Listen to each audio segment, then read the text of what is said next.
Après 13 jours d'affilée de frappes de représailles entre les États-Unis et l'Iran, ça repart. Je crois qu'il y a eu 3 ou 4 jours sans aucune frappe, pendant qu'on essayait de comprendre ce qu'on devait bien faire ensuite. Et visiblement, ça a repris. Voici des images vidéo montrées par le commandement central, d'autres choses qu'ils ont frappées. Je ne savais même pas qu'il restait encore des bateaux à faire exploser. Mais apparemment, oui. Et puis, qui sait? Il y a des trous dans le sol. Pourquoi ne pas les faire exploser aussi, j'imagine? Des camions garés au bord de la route. C'est juste ce qu'on fait. On cherche des cibles à frapper, parce que le président Trump veut montrer à quel point nous sommes forts. Et c'était incroyablement prévisible. Nous vous l'avons montré hier. Le président Trump a dit qu'on allait leur botter le cul.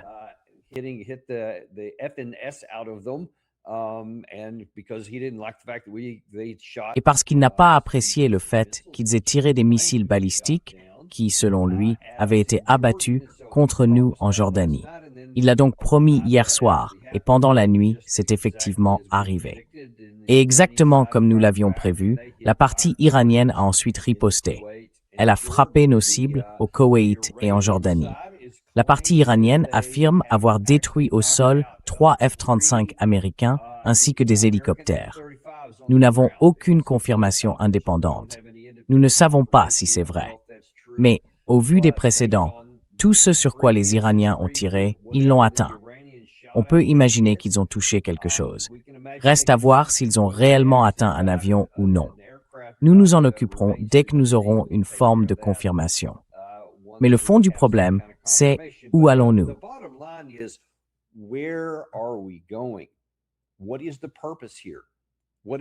Quel est l'objectif ici? Quelle est l'intention? Quel résultat concret et atteignable l'emploi de la force militaire létale va-t-il permettre d'obtenir au service des besoins et des intérêts des États-Unis? En quoi cela va-t-il rouvrir le détroit d'Ormuz? En quoi cela va-t-il contraindre les Iraniens à se soumettre? Ce sont toutes les questions qu'on est censé poser avant de commencer quoi que ce soit. Mais comme vous le savez en regardant ce qui se passe, et comme vous pouvez l'entendre au ton de ma voix, aucune d'entre elles ne l'est. Si elles n'ont jamais été posées, elles n'ont certainement pas reçu de réponse. En fait, on dirait qu'on s'est simplement dit, vous savez quoi? Ils nous ont tiré quelques missiles dessus. J'imagine qu'on devrait leur en tirer quelques-uns aussi. Et puis j'imagine qu'on verra bien ce qui se passera en retour. Ensuite, j'imagine qu'on décidera demain de ce qu'il faut faire. Parce que demain, qu'est-ce qu'on va faire?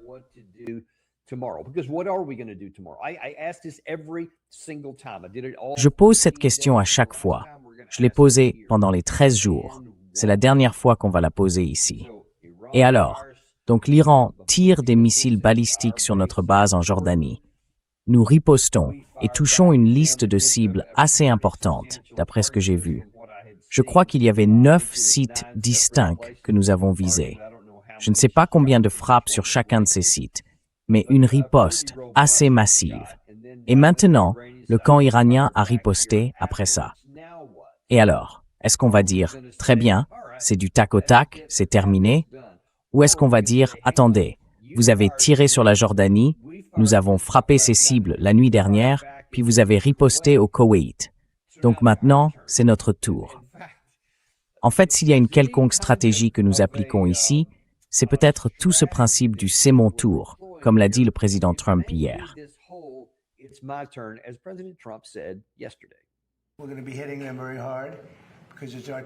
Nous allons les frapper très durement, parce que c'est notre tour de les frapper.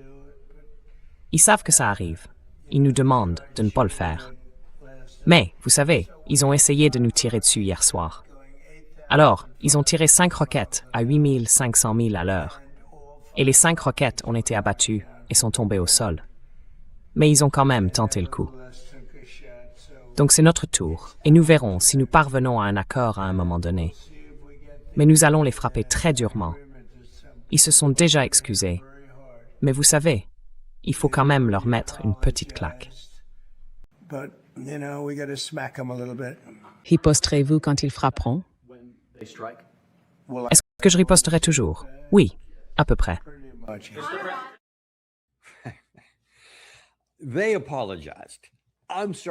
Ils se sont excusés.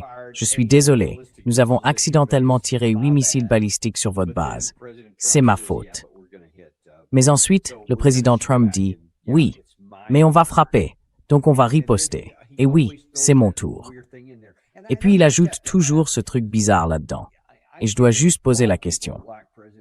Je comprends, beaucoup de gens aiment le président Trump, mais à partir de quel moment suspend-on notre incrédulité au point de croire que ce que nous voyons de nos propres yeux n'est pas vrai?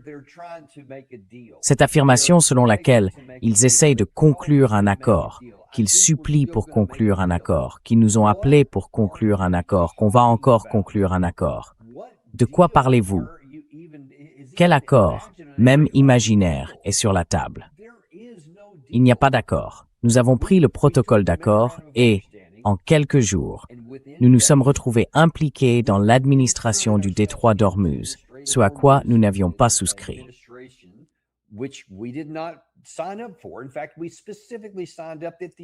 En fait, nous avons précisément convenu que la partie iranienne aurait le contrôle, et pendant 30 jours, elle mettrait en place un système.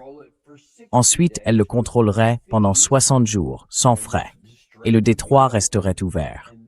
Puis, après ces 60 jours, l'Iran et Oman auraient le contrôle du détroit d'Ormuz. Et ils ont été très clairs, ils n'allaient pas facturer de frais pendant 60 jours. Ils ont été tout aussi clairs sur le fait qu'ils factureraient ensuite des frais. Mais tous ces éléments devaient être négociés. Et puis il y avait toutes les autres choses qui étaient censées se produire. La levée des sanctions énergétiques du côté iranien, le déblocage de leurs fonds gelés, les discussions sur un fonds de reconstruction de 300 milliards de dollars, et bien sûr, la levée des blocus des deux côtés.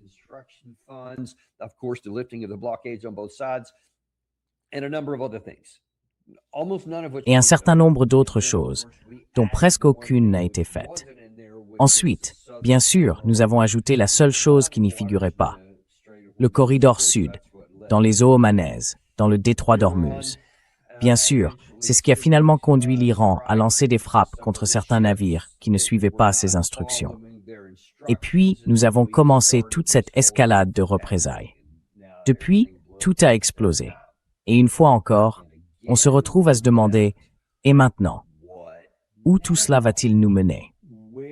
Ce n'est pas seulement une question rhétorique. En fait, on en a parlé dans les médias ici ces derniers temps. Certaines sources ont fuité. De hauts responsables de l'administration, ainsi que Trump lui-même, seraient exaspérés par l'Iran et les responsables ne parviendraient pas à s'accorder sur une stratégie. Sans blague.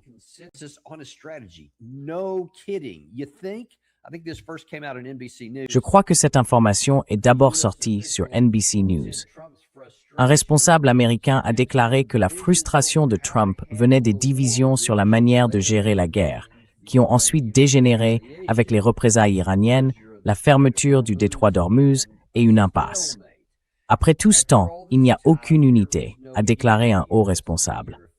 La source a aussi affirmé que Trump avait explosé lors d'une réunion sur la sécurité nationale, la semaine dernière d'ailleurs, et qu'il avait lancé des jurons à ses conseillers.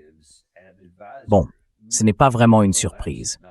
La porte-parole de la Maison-Blanche, Levine, a toutefois démenti ce récit, affirmant que c'était faux. Presque rien de ce qu'elle dit n'est vrai non plus, donc on peut presque, catégoriquement, prendre ça comme une confirmation. Le président ne va pas rester les bras croisés pendant qu'il viole le protocole d'accord, tue nos soldats et tire sur leurs navires dans le détroit.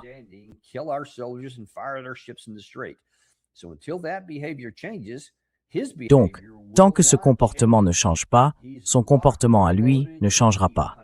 Il est prêt à continuer de punir l'Iran. Or, je pense qu'il y a là beaucoup plus de vérité et que l'affaire est bien plus exposée que quiconque ne le réalise. Et certainement que Caroline Leavitt ou le président Trump ne le réalisent pas non plus. Mais voyez-vous, d'abord, nous nous convainquons que la partie iranienne a rompu le protocole d'accord. Et nous avançons comme preuve le fait que la partie iranienne a tiré sur les navires qui transitaient par le corridor omanais. Or, bien sûr, nous n'avions pas signé pour cela. Nous n'avons jamais rien signé qui nous autorisait à nous introduire dans ce corridor omanais. La seule chose qui figurait dans le protocole d'accord que nous avons signé, que le président Trump a personnellement signé, c'était que l'Iran aurait le contrôle administratif. Point final.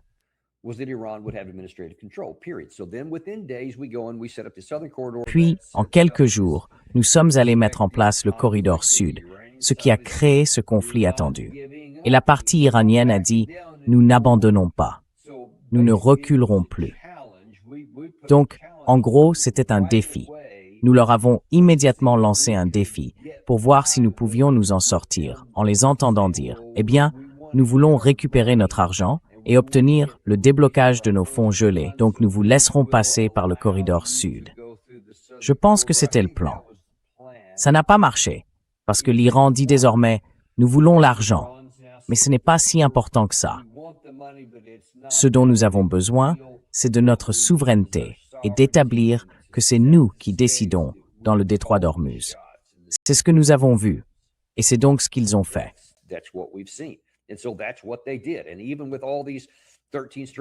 Et même avec ces 13 jours de guerre ininterrompus et les représailles réciproques qui ont eu lieu pendant cette période, je pense que depuis le 7 juillet, ils n'ont jamais cédé. Et chaque fois que des navires ont essayé de passer, un certain nombre d'entre eux ont été attaqués. Beaucoup ont été touchés. Et bien sûr, les États-Unis ont aussi frappé certains navires iraniens. Donc là aussi, ce sont des représailles réciproques. Mais vous voyez, dans ce commentaire de Caroline Leavitt, elle dit en gros qu'ils ne peuvent pas violer le protocole d'accord. Ils ne peuvent pas tuer nos soldats, ni tirer sur nos navires dans le détroit.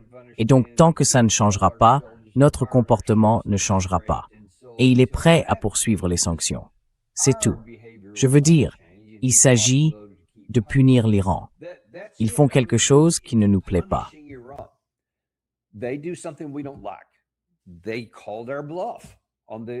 Ils ont mis notre bluff à l'épreuve sur le passage dans le détroit d'Ormuz.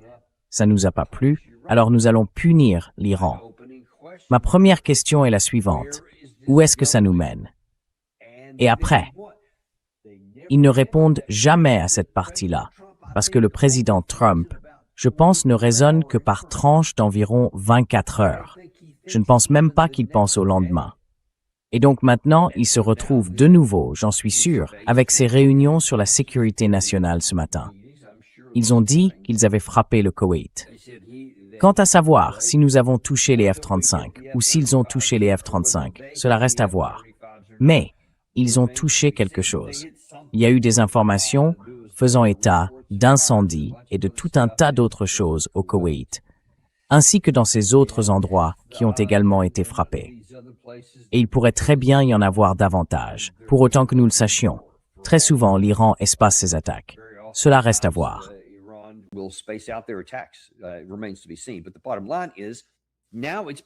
Mais au final, c'est de nouveau à Donald Trump de jouer.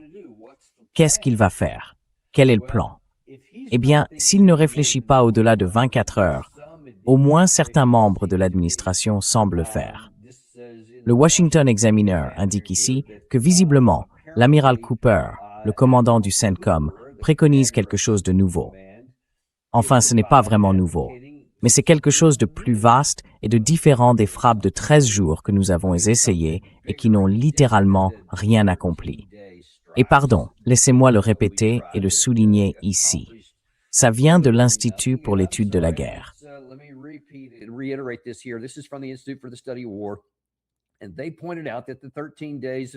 Et ils ont souligné que les 13 jours de frappe, y compris les frappes américaines de longue portée que nous avons menées pendant ces 13 jours, n'avaient pas réussi à affecter de manière significative la volonté du régime iranien de poursuivre et d'atteindre ses objectifs stratégiques, notamment le contrôle à long terme du détroit d'Ormuz.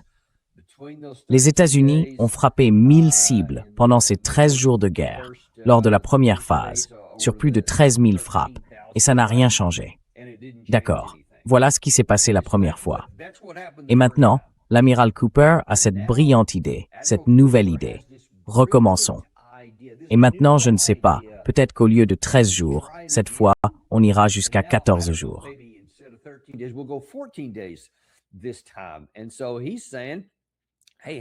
Et donc il dit, pourquoi ne pas intensifier nos frappes aériennes pour réduire complètement les capacités balistiques de l'Iran, selon le média.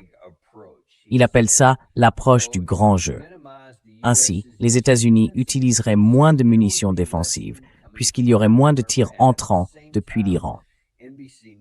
Dans le même temps, NBC News rapporte que Trump est exaspéré parce que ses principaux conseillers n'arrivent pas à s'accorder sur une stratégie. D'accord, arrêtons-nous là. Attendez une seconde. Cela fait combien? 149 jours que cette guerre a commencé. Et aujourd'hui, vous essayez encore de déterminer quelle est la stratégie. Vous êtes sérieux? Regardez ça encore une fois. Trump est exaspéré parce que ses principaux conseillers ne parviennent pas à s'entendre sur une stratégie, et il aurait même explosé contre un haut conseiller à la sécurité nationale.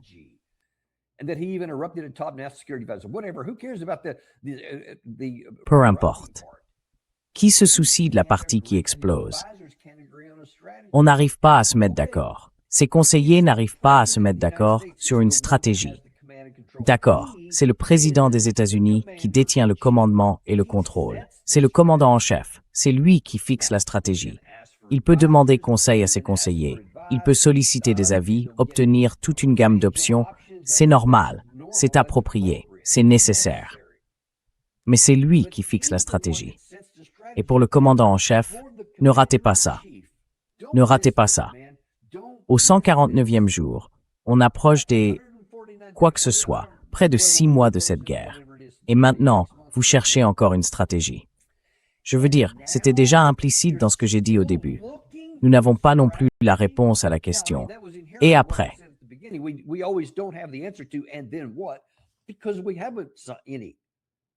Parce qu'on n'en a pas.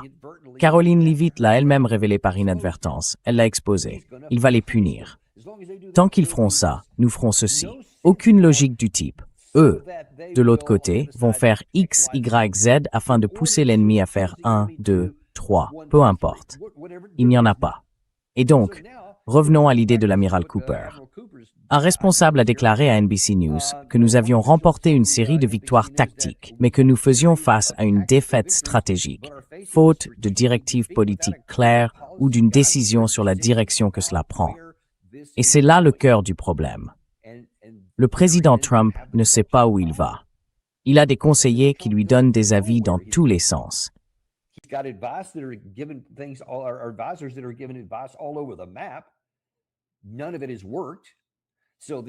Rien de tout cela n'a marché.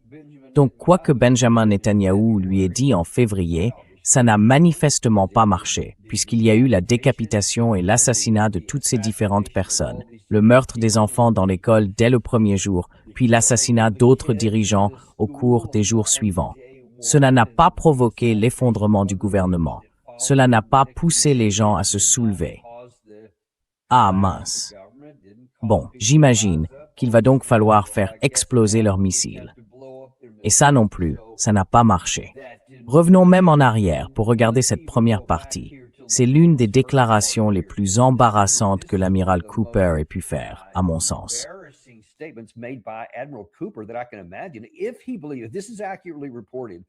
Si je crois que c'est rapporté avec exactitude, rien que cela constitue une énorme preuve qu'il y a un problème.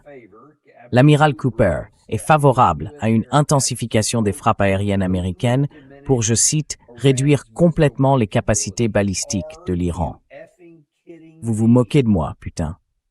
Encore une fois, cela fait quelques 150 jours que cette guerre a commencé. Il y a eu une campagne de bombardement de 40 jours, conçue pour éliminer leur capacité de missiles offensifs. Souvenez-vous du célèbre, ou tristement célèbre, discours du président Trump le premier jour, lorsqu'il a expliqué ce que nous allions faire. Nous allions détruire complètement leur capacité de missiles. Nous ne les avons même pas entamées. Nous les avons marginalement réduites pendant un certain temps.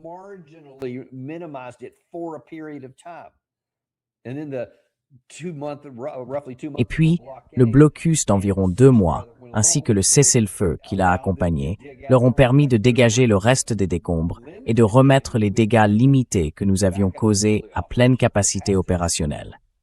Ces 13 jours n'ont pas réussi à influer de manière significative sur la volonté du régime iranien de rechercher la paix. Et maintenant, vous voulez tenter 14 jours de plus, simplement avec davantage de bombes. Mais qu'est-ce qui ne va pas chez ces gens? Combien de fois peut-on faire quelque chose sans que ça marche avant que vos brillants commandants reviennent en disant « Recommençons ». Et votre commandant en chef ne sait même pas ce qu'il veut accomplir. Lui-même n'a aucune idée de la manière dont fonctionne une guerre. Il ne connaît pas les bases de l'engagement militaire. Il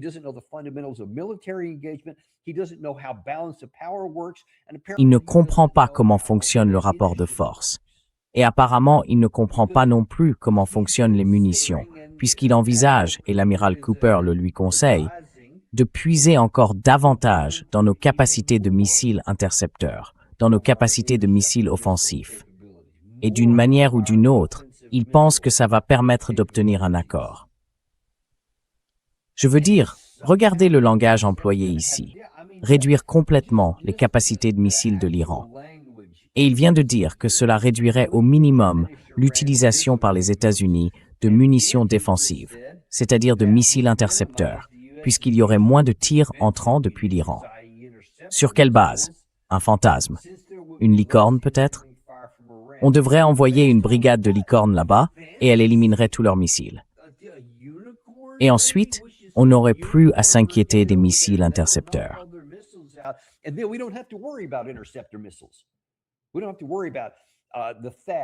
Nous n'aurons pas à nous inquiéter des THAAD, des PAC-3, des SM-3, des SM-6. Nous n'aurons pas à nous soucier de tout ça, parce qu'il n'y en aura tout simplement pas. Car, avec notre approche du frapper fort, nous aurons éliminé leurs capacités offensives. L'approche frapper fort, moyenne, faible, peu importe ce qu'on a fait, ça n'a pas marché auparavant. Et frapper les mêmes cibles, c'est-à-dire ces villes de missiles, avec les mêmes missiles, en espérant que d'une manière ou d'une autre, par magie, comme avec des licornes, le résultat sera différent. Ce n'est pas seulement insensé, c'est contre-productif. C'est nous préparer à une défaite stratégique. Quand on a ce niveau d'incompétence, et écoutez, on peut comprendre que le président Trump ait ce niveau d'incompétence, soyons honnêtes.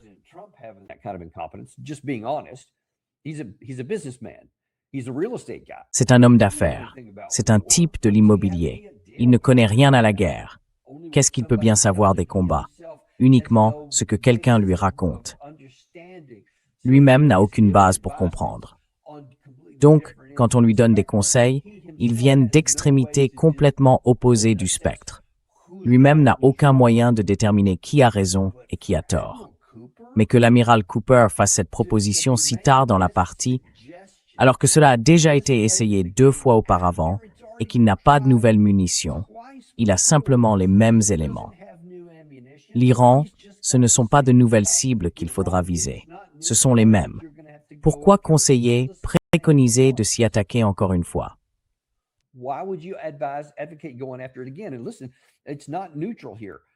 Et écoutez, ce n'est pas neutre ici. C'est une estimation du nombre de SM-3, de SM-6, de THAAD et de PAC-3. Ce sont les différents missiles intercepteurs. Les SM-3 et les SM-6 sont principalement, voire exclusivement, je pense, des missiles lancés depuis les airs pour tenter d'intercepter des missiles balistiques ennemis, et ainsi de suite. Bien sûr, le PAC-3 est l'intercepteur Patriot. Les THAAD, ce sont les systèmes à haute altitude, de plus longue portée. Vous voyez, nous en avons utilisé, et cela repose sur des informations en source ouverte. Donc c'est une estimation, mais c'est à peu près le mieux que nous puissions obtenir sans informations classifiées. Quelque part entre 200 et 250 au total.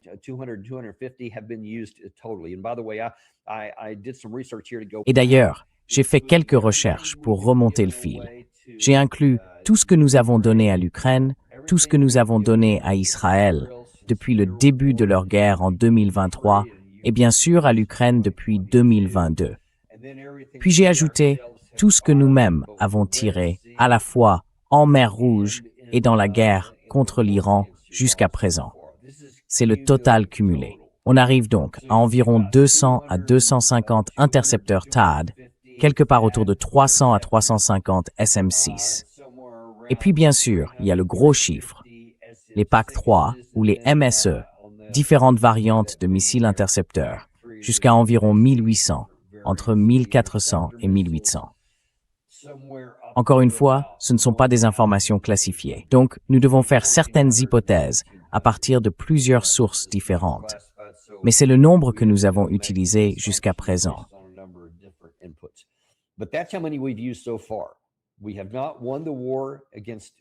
Nous n'avons pas gagné la guerre contre la Russie.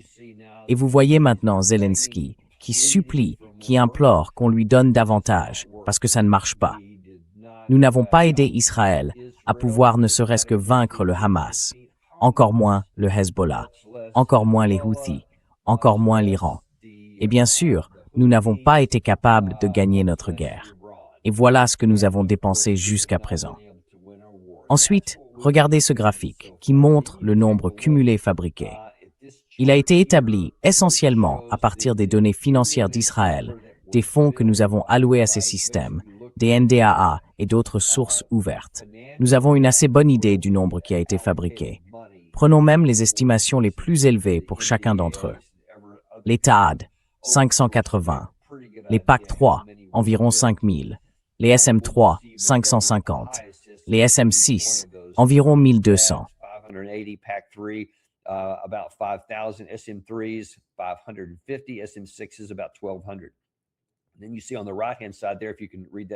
Et puis, sur le côté droit, si vous pouvez lire ce chiffre, c'est l'inventaire actif actuel compte tenu de tout ce qui a été utilisé pendant cette période. Et bien sûr, nous en produisons constamment de nouveaux. Donc il ne s'agit pas simplement de prendre tout ce qui a été dépensé et de le soustraire de l'inventaire initial. Voilà ce que nous avons actuellement. Environ 400 THAAD, environ 2000 à 2500 PAC-3, des SM-3 et des SM-6. Vous voyez, un peu plus de 400 et environ 800 SM-6. Et maintenant, vous voulez revenir en utiliser davantage pour encore une fois prouver ce que nous ne pouvons pas faire, ce que nous ne pouvons pas intercepter. Il faut commencer à se demander jusqu'à quel point nous allons descendre.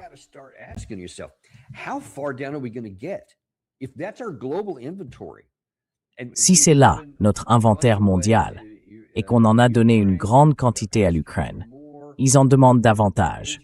On en a donné à Israël, ils en demandent davantage. Et maintenant, on est en train d'épuiser toutes nos propres réserves ici. Et beaucoup de ces missiles, je pense, comme les SM-3 et les SM-6, sont aussi tirés depuis des porte-avions, etc. Cela concerne donc certains de nos porte-avions avec les moyens aériens qui s'y trouvent. Alors, qu'est-ce que cela implique pour nos capacités de sécurité nationale dans l'Indo-Pacifique?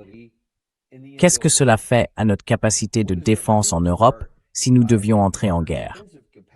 À Dieu ne plaise, si nous devions entrer en guerre avec la Russie, si cela devait déborder, on en parle beaucoup.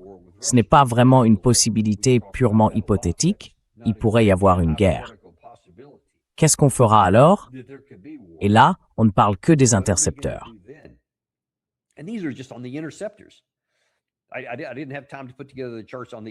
Je n'ai pas eu le temps de préparer les graphiques sur les missiles offensifs, principalement les JASSM et les missiles de croisière Tomahawk. Donc là aussi, nos stocks sont très très bas en matière d'armes offensives. Cela veut dire que nous allons passer aux JDAM et aux bombes de petit diamètre, les SDB, comme on les appelle. Nous en avons probablement beaucoup plus, mais leur emploi a un coût parce qu'il faut utiliser l'aviation, principalement, je pense même exclusivement, pour les amener sur le champ de bataille. Et leur portée est bien plus courte que celle des JASSM ou des Tomahawk, ce qui signifie qu'il faut se rapprocher beaucoup plus de la cible. On va donc mettre ces appareils en danger et les user, tout comme les pilotes, dans une guerre dont nous n'avons même pas besoin et que nous ne pouvons pas gagner.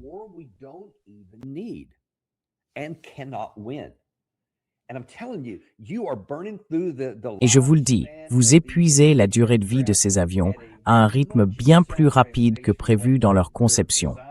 Vous vous rapprochez du moment où ils vont commencer à tomber davantage en panne et où vous devrez les remplacer.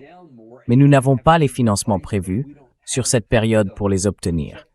Il faut très longtemps, de très nombreuses années, pour construire un chasseur avancé. et vous allez les épuiser ici. Alors, que va-t-il se passer ailleurs? Vous comprenez? Nous avons des besoins à l'échelle mondiale. Moi, je pense que nous devrions considérablement réduire cela.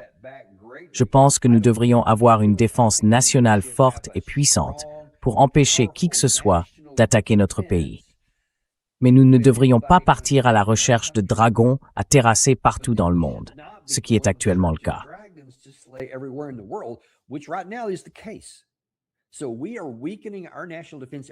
Nous affaiblissons donc notre défense nationale partout, tout en ayant cette stratégie de sécurité nationale qui nous demande d'être partout, de tout faire en même temps. Et nous ne le pouvons pas. Vous le voyez très clairement, juste là, sous vos yeux. Je veux dire, regardez combien de missiles nous avons, combien nous en avons dépensé, ce qui reste. Il n'y a tout simplement pas de bonne issue ici. Et pour revenir aux mauvais conseils que reçoit le président Trump, comme on en parle dans ses articles, ils lui viennent de différents côtés. Franchement, en tout cas pour moi, c'est vraiment difficile à entendre. Laissez-moi vous montrer le général Keith Kellogg, qui va faire connaître son avis à la télévision. Évidemment, dans un autre monde, vous pourriez vous dire « Bon, c'est qu'un commentateur qui donne son opinion. » Mais dans ce monde-ci, c'est ce que le président Trump écoute beaucoup, surtout ce commentateur-là.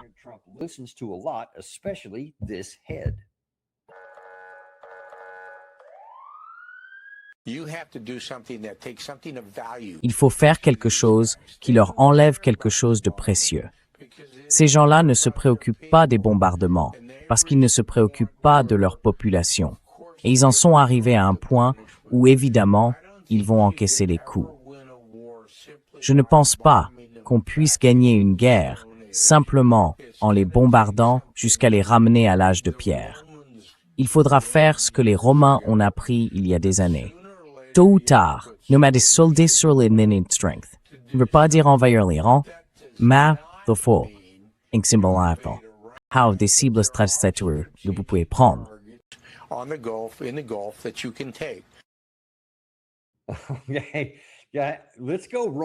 Oui, faisons-leur le coup des Romains. Je veux dire, allons-y à la romaine, avec la boue et tout le reste. Et bon, pour remettre ça à l'échelle, vous voyez l'Irak sur la gauche. On en a déjà parlé, mais quand on le regarde graphiquement, on voit combien de troupes il nous a fallu. Je crois que c'était autour de 150 000, peut-être 300 000 au total, pour la guerre d'Irak de 2003. Et c'était, en gros, comme traverser un parking en voiture parce qu'il n'y avait pas de terrain. Il n'y avait rien qui compliquait les choses. C'était simple et facile. On pouvait remonter depuis le Koweït. On pouvait positionner tous nos navires dans le golfe Persique. On est passé par le port de Jabal, en Arabie Saoudite. On s'est regroupé dans le désert. Puis on est remonté tranquillement face à un ennemi très affaibli qui n'avait pas de missiles balistiques, pas de drones et des forces conventionnelles très faibles.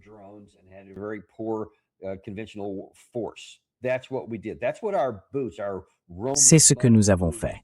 C'est ce que nos bottes romaines couvertes de boue, ont fait en 2003. Et bien sûr, en 1991, quand je faisais partie de cette force et que j'ai effectivement débarqué dans tous ces mêmes endroits, nous étions environ 500 000, alliés réunis. Maintenant, quand vous voyez le côté iranien là-bas, et bien sûr les monts Zagros et ces centaines de kilomètres de chaînes montagneuses qu'il faudrait traverser, j'ai d'ailleurs préparé cette carte ici. Quand vous regardez quelles pourraient même être les routes d'invasion possibles pour entrer en Iran à travers ces montagnes, vous voyez la flèche bleue en haut. C'est dans une partie de la région kurde.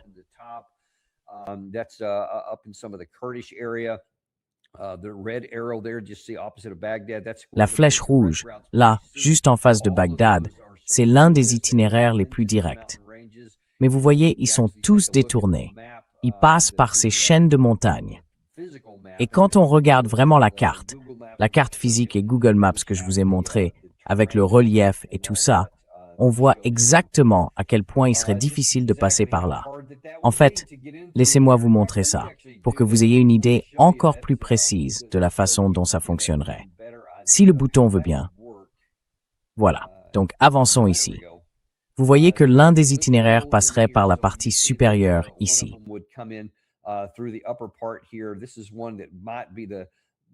C'est peut-être ce qu'on appelle le plus facile, mais vous voyez toutes ces chaînes de montagnes. Mettons ça en relief 3 dimensions. Il faudrait traverser tout ça. Regardons ici. Vous voyez, on ne peut pas passer par-dessus les sommets. C'est pour ça que c'est si important. Il faudrait descendre dans une vallée comme celle-ci, puis remonter dans toutes ces zones où l'on est contraint. Retirez la carte de l'écran. Merci de me l'avoir signalé, Gary. Je ne m'étais pas rendu compte que j'avais appuyé sur ce bouton. Bon, revenons à ça, parce que, encore une fois, vous voyez que c'est le terrain. C'est là que cette carte vous montrait qu'il faudrait entrer. Et vous voyez que vous serez contraint dans ces zones où il faut descendre dans les vallées.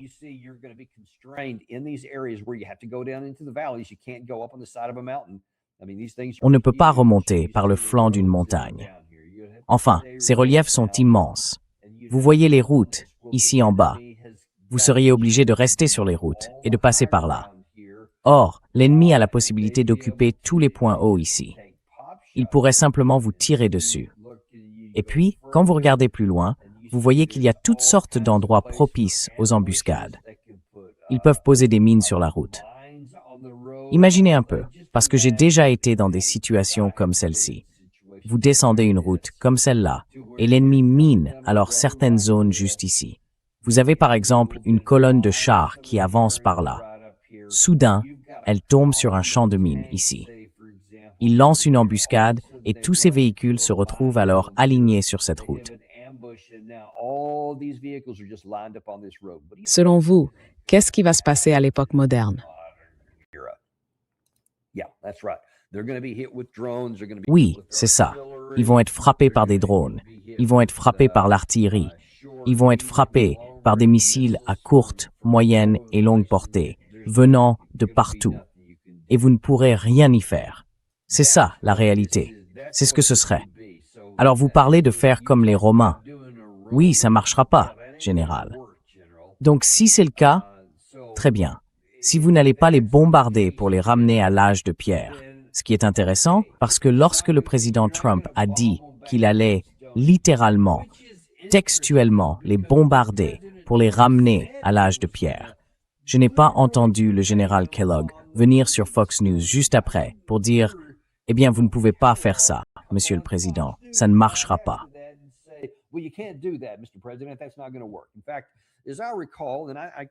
En fait, si je me souviens bien, et je n'ai pas une citation précise en tête, je suis presque sûr qu'il soutenait toujours avec enthousiasme tout ce que disait le président Trump.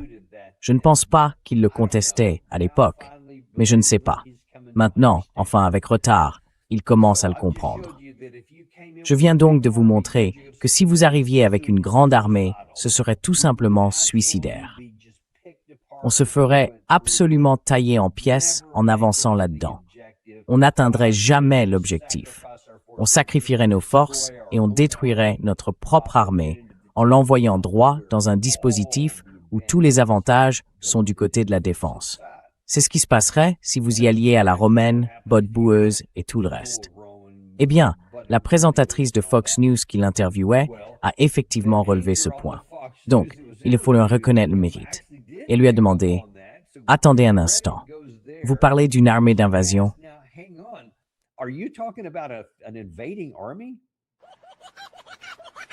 Sans déployer de troupes au sol. Je veux clarifier votre déclaration. Quand je dis sans troupes au sol, je parle d'une invasion majeure, du genre de celle que nous avons menée en Irak pendant la première guerre du Golfe. C'était une invasion majeure. Cela ne veut pas dire qu'on ne peut pas viser des cibles stratégiques précises et prendre des éléments qui ont de la valeur pour les Iraniens et dont ils ne peuvent pas se passer.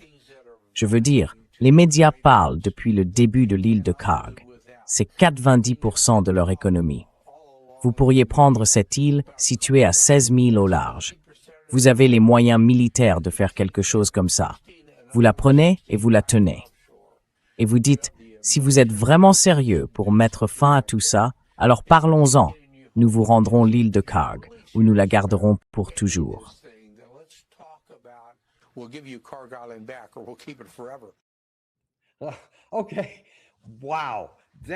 D'accord.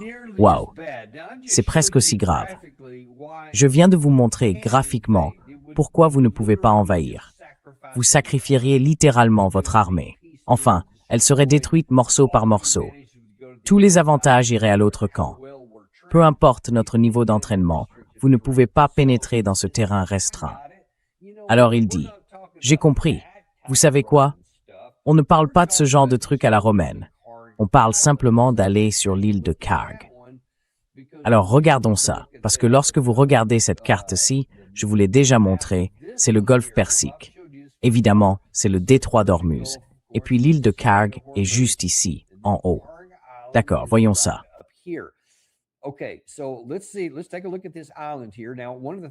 Regardons cette île.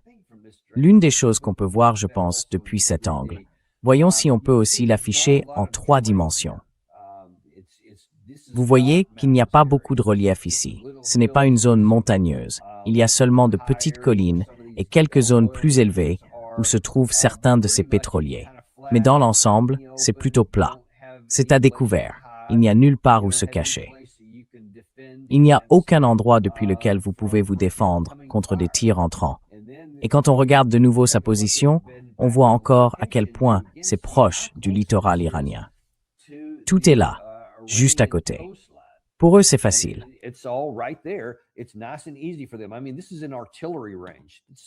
Je veux dire, c'est à portée d'artillerie. Voyons quelle est la portée de ça. Donc, de l'île de Karg jusqu'à la terre ici, il y a environ 34 kilomètres. Et il y a un certain nombre de pièces d'artillerie qu'on pourrait installer partout ici, dans des zones où elles pourraient être dissimulées et à couvert, et elles pourraient frapper. Et là, on parle seulement d'artillerie classique. On ne parle même pas des drones, des missiles qui pourraient arriver en permanence, des vedettes rapides, de certains missiles sous-marins qui ont ce qu'ils appellent des missiles sous-marins, comme des torpilles, apparemment des équipements plus modernes. Je veux dire, ils pourraient tout à fait faire pleuvoir un déluge de feu sur tout ça. Et qu'est-ce que ça va vous apporter?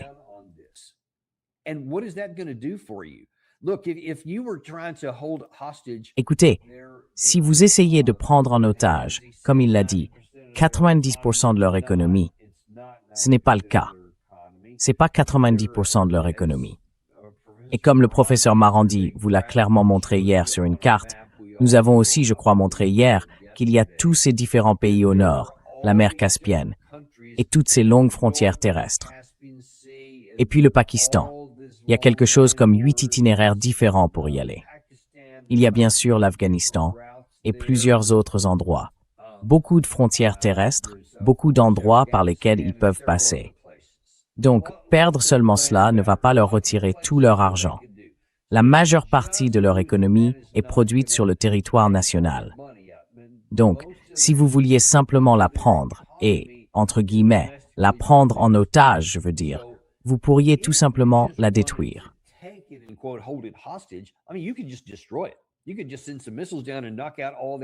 Vous pourriez simplement envoyer quelques missiles et détruire toute cette infrastructure sur place. Et c'est réglé. On n'en parle plus. L'Iran ne l'aura pas. Vous n'avez pas besoin d'envoyer des troupes sur place. Qu'est-ce que c'est que ça? Vous voyez, c'est ça qui me rend dingue. D'abord, c'est l'amiral Cooper qui recommande de refaire la même chose. Ça a déjà échoué 2 fois. Et maintenant, voilà le général Kellogg qui propose une version réduite d'une situation avec des troupes au sol, ce qui n'a aucune utilité. Je veux dire, indépendamment de la facilité avec laquelle les Iraniens pourraient simplement rester là, c'est littéralement comme tirer sur des poissons dans un tonneau. C'est aussi facile que possible. Vous avez ici un emplacement fixe.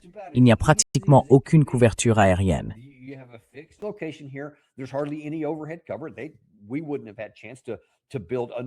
Nous n'aurions pas eu la possibilité de construire des bunkers défensifs souterrains ou des ouvrages de campagne, comme les Ukrainiens par exemple, dans leurs villes forteresses.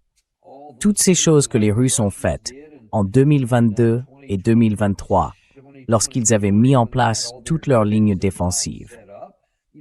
Vous savez, ils ont eu le temps d'installer des fortifications, de réaliser des travaux de génie et de creuser toutes sortes de zones fortifiées. Nous n'aurions pas eu cette possibilité. On serait simplement descendu d'hélicoptère. Ou alors, par miracle, un bateau aurait réussi à arriver jusque-là. Et après, vous n'avez rien. Vous avez une pelle. Vous seriez donc dans les pires conditions imaginables. Si je vous ai montré sur la première carte comment le terrain et les monts Zagros offrent des atouts défensifs considérables, ici, c'est l'inverse.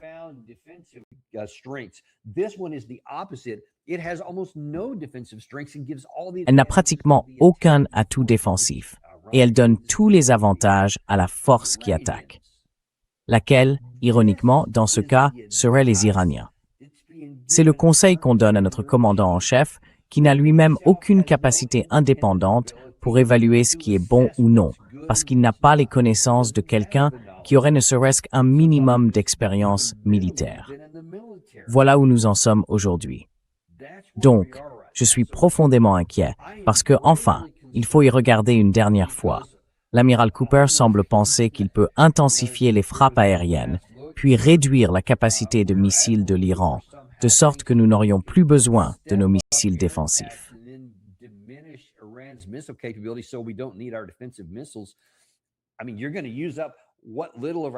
Je veux dire, vous allez épuiser le peu de capacité de frappe offensive à longue portée dont nous disposons, sans réussir à réduire leur capacité. Et ensuite, vous allez découvrir à quel point nous avons besoin de ces missiles défensifs, dont nous savons qu'ils sont loin d'être aussi efficaces que ce que certains ont affirmé, même avec eux. Maintenant, imaginez que nous nous privions de notre capacité offensive et que nous épuisions aussi ce bouclier défensif inefficace, mais au moins minimal. Après ça, il ne nous reste plus rien. C'est pour cela que je vous dis qu'il existe un véritable risque de défaite militaire pure et simple, parce qu'aujourd'hui, les guerres se mènent avec des missiles, des défenses antimissiles et des drones.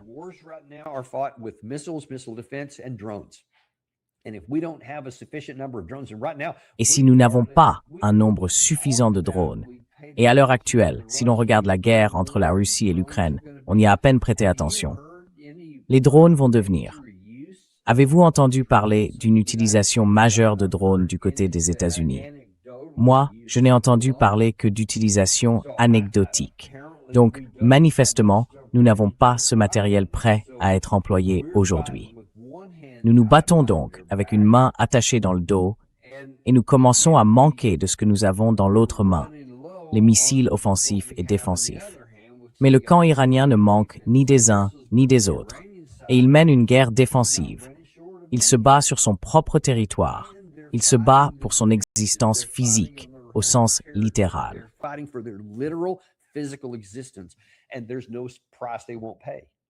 Et il n'y a aucun prix qu'il ne soit prêt à payer. Tout cela, mis bout à bout, vous montre qu'il est insensé de continuer cette guerre. Le président Trump doit simplement adopter le plan du retrait. Chaque jour de retard rend les choses plus dures, plus difficiles à dissimuler et même à faire semblant. Mais il reste malgré tout absolument nécessaire de ne pas adopter le plan du retrait, ni aucune version de ce qu'a dit Caroline Leavitt. Nous allons continuer à les punir tant qu'ils feront cela.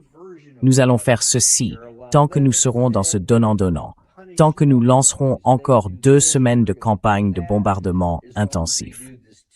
Tout ce que vous allez faire, c'est prouver ce que je vous dis depuis avant le début de la guerre.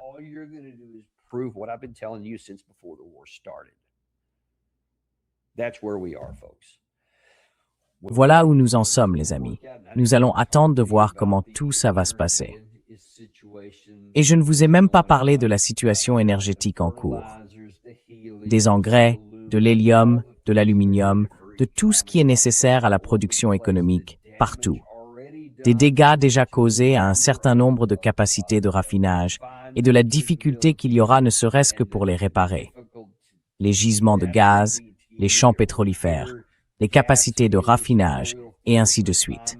Je veux dire, nous avons déjà intégré à tout cela des coûts à moyen terme, même si nous arrêtions demain. Mais nous n'avons pas arrêté. Et nous allons continuer, quelles que soient les chances du président Trump.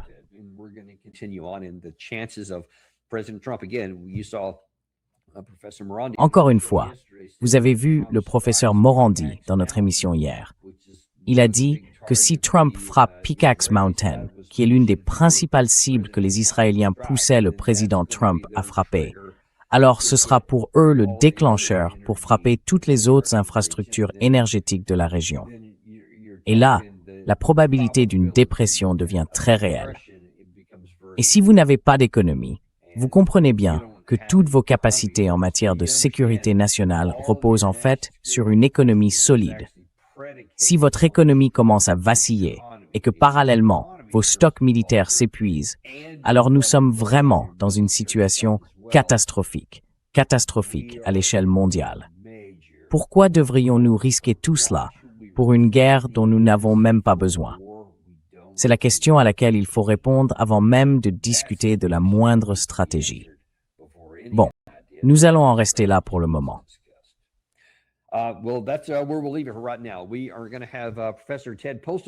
Nous allons retrouver le professeur Ted Postol qui va nous faire l'une de ses interventions habituelles, façon TED. Ce sera à midi, ici, dans environ 15 minutes. Ensuite, nous recevrons Matt Bracken dans l'émission pour la première fois. Il a été un peu partout. C'est un ancien, je crois, ancien Navy SEAL. Il a beaucoup d'expérience et c'est quelqu'un qu'il faut suivre. J'ai lu beaucoup de ses publications sur X et j'ai hâte de le recevoir dans l'émission. Ce sera aujourd'hui à 13h. On se retrouve alors dans le Daniel Davis Deep Dive. À bientôt alors.